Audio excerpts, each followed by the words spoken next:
Hi, I'm Sean Reardon, Mayor of Newburyport, and welcome to the latest edition of the Mayor's Corner. We are back in the office this week, and I just want to give a big shout out to the Water Department, Tom Cusick, Jamie Tuckalo, for having us down there last week. It was a lot of great information, and again, I think every other week we're going to try to get out and have a little field trip and get out to some of the different departments in town and give you some really important information. But first I want to say happy back to school day, everyone. So most of the city went back to school today. And so I have 3 kids in our school system, so I just wanted to give them a shout out. So Sadie started 9th grade today. She is up at the high school, my alma mater. It was so cool to see her go to school today. She was so nervous, but I know she's going to have a great year. We have a tremendous staff up there. My middle daughter, Ruby, is 12 years old. She's going into 7th grade at the Knock. She was excited for school today. She's on 7 Gold, and I know Sadie had those teachers too, so she's got a lot of great teachers this year.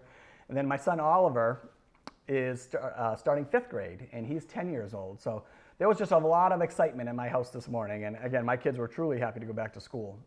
Earlier in the week, I got to address the whole district, all the teachers, all the staff at the Welcome Back to School assembly at the middle school. And again, there was just so much energy in the room. Teachers who hadn't seen each other all summer were connecting. They were talking about what they did.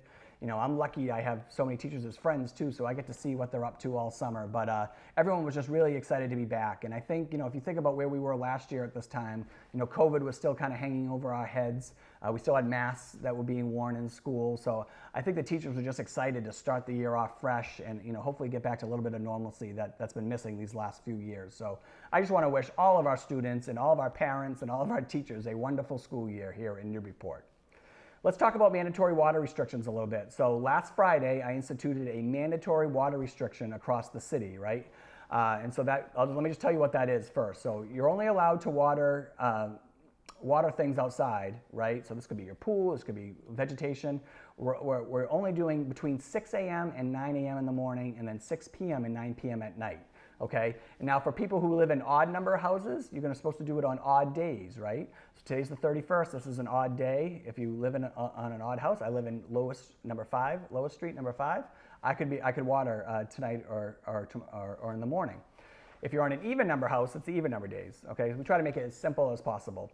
And I'll just say, we're still at about 80% capacity of our reservoirs here in Newburyport. So we actually jumped the gun on this a little bit because, we just know how long this drought has dragged on. So we're trying to stay ahead of it a little bit, right? So technically, we didn't really have to do anything until we reached 75% capacity, but we were hovering around 80. We thought this was a good time to do that. And then we'll get to see if it makes a difference. You'll notice some communities have gone to a complete water ban, and we're not there yet. I think we would have to drop below 70% of our reservoir to go that route. So and again, we were losing about 2% per week. So we're a number of weeks away from something like that. So we're hoping. We got rain last night. We got rain a few days ago. Hopefully we'll keep our level steady, and we'll just have this this mandatory water restriction for right now. So stay tuned, and you can always go to the front page of our city website for any kind of updates, as well as our social media, okay? Let's talk about the Parks Conservancy for a minute. So I guess a lot of people have been following this parks reorganization plan that we're going through the process, and we got kind of a lull here. There's going to be a couple weeks until the next public hearing, and then there'll be another meeting of the Neighborhood and City Services Subcommittee of the City Council. And then at the end of the month, the last meeting of the month, I believe it's the 26th, they'll actually vote on this plan. So we still got a month left before we vote on this plan. But the Parks Conservancy piece I want to talk about a little bit, because Parks Conservancy, if you didn't know, you'd probably think it was part of the city and part of the Parks Department. I just want to let everyone know, it really isn't. It's a third-party 501c3 that raises money for Newburyport Parks. And I think that's important because they ran a bench program, which is this wonderful program. You can buy a bench, and then you get it approved by the Parks Commission, and then it can be installed in one of our many parks around town. So it's a wonderful program, but I think it's important to know that none of that money and that purchasing of that bench comes into the city. It was all going to this private 501c3. So again, we're fielding a lot of questions about this now, and we're trying to direct them to the right people to talk to. So if you're one of those people that have purchased a bench and the check cashed and you're wondering what's happening with it, you need to call the Parks Conservancy, which again is not connected to the city of Newburyport. That's 1-888-465-1733. And I just hope, and the Parks Conservancy is part of the Morrill Fund, and I think a lot of people know the Morrills.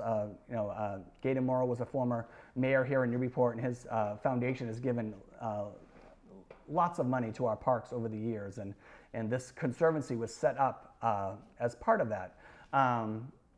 So again, that money that the Parks Department was soliciting, that money wasn't going to the city, it was going to this Conservancy. I know it's a little confusing, but I want people to be able to go to the right places for answers, right? And I hope the Parks Conservancy honors the benches that have been purchased. I think that would be really important to the people who are trying to honor loved ones who might not be with us anymore. So again, Parks Conservancy is where you want to go for those questions about the bench program. Some other updates about what's going on in the city. Phillips Drive, that big drainage project that has been talked about for a long time. The City Council appropriated a bond for that last year. That's moving forward. We're going to have a neighborhood meeting the week of the 12th. I don't know the date and time just yet, but I just wanted you to know that it will be that week. And that will be with engineering and neighbors and the planning department. All the involved parties will get together and we'll have an on-site meeting that week. So stay tuned and I will send out some more information about when that meeting is set up. We've got a regional household hazardous waste day coming up, and we're partnering with some neighboring communities, and that's going to be on September 10th at the DPS building on Perry Way.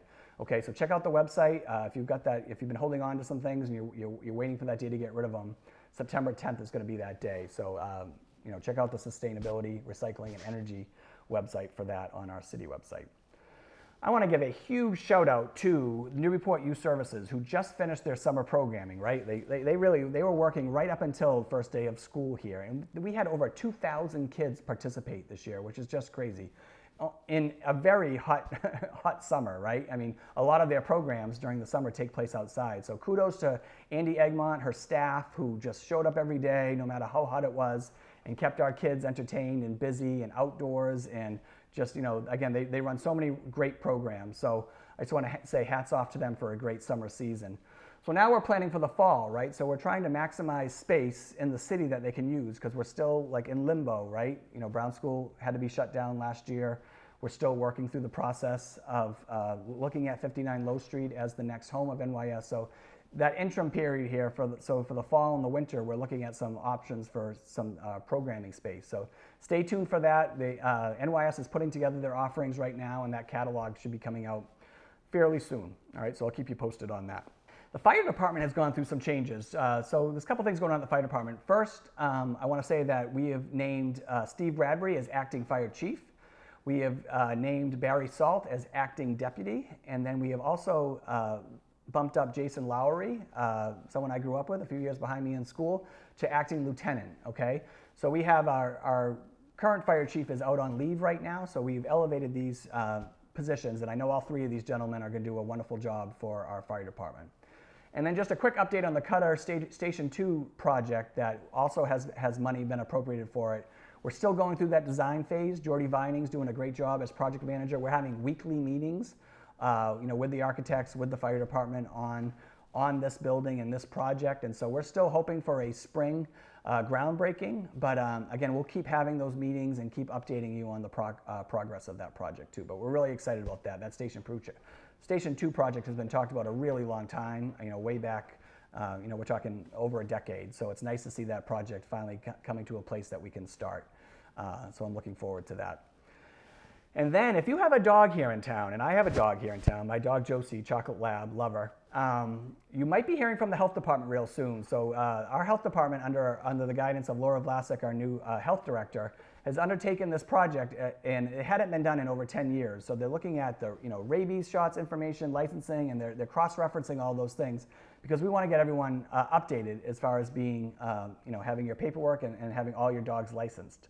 So those first batch of letters to all you dog owners out there who maybe have licensed your dog in the past and maybe haven't since, you're going to be hearing from us real soon, okay? So you're going to get a letter. Those first batch of letters are going to go out in September. So again, if you have any questions, reach out to the health department. They can answer them for you. But again, this project was long overdue. It was about 8 to 10 years since this last look at this happened. So I'm glad we're taking on that project.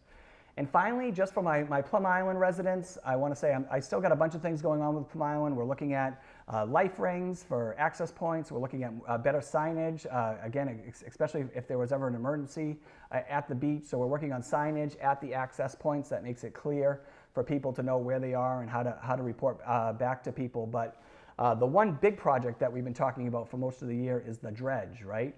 So the dredge was supposed to happen in September, so we just got an update from the Army Corps, and it's going to happen in early October. So we just kind of ran out of days for September, but all the paperwork is in, permitting's in place.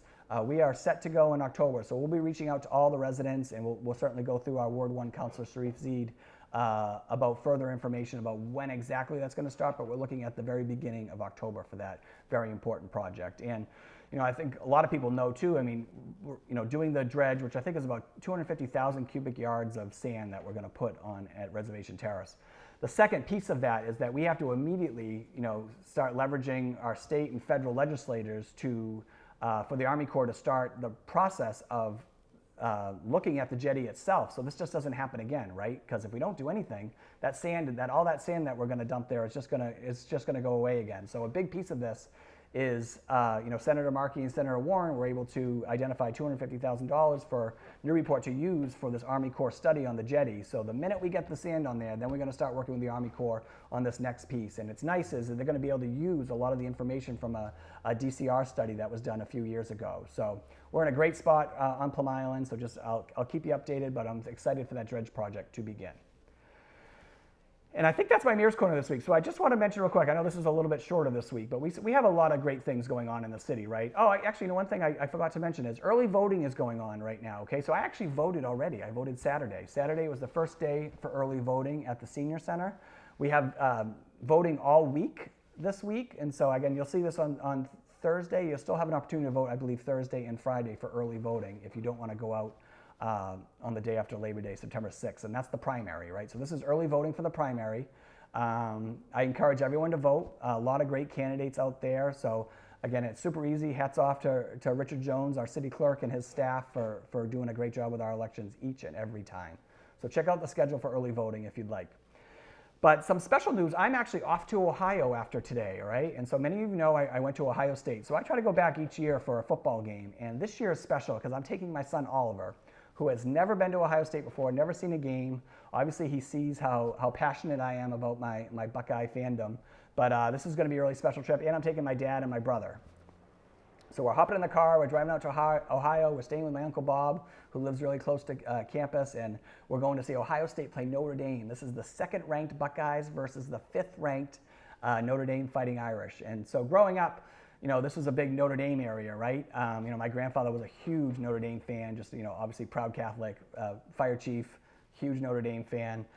So we grew up really liking Notre Dame a lot. And so, I've always been torn when they play, but, obviously I'm a Buckeye, so I'm going to be hoping for a big Buckeye win. But it should be a wonderful time. So I'll let you know next week all about it. And that's my Mayor's Corner. So I hope you guys have a great week. The weather looks great. Summer's kind of hanging on here. I hope your kids are enjoying school. Enjoy the warm weather and weekend, and I will see you next week on the Mayor's Corner.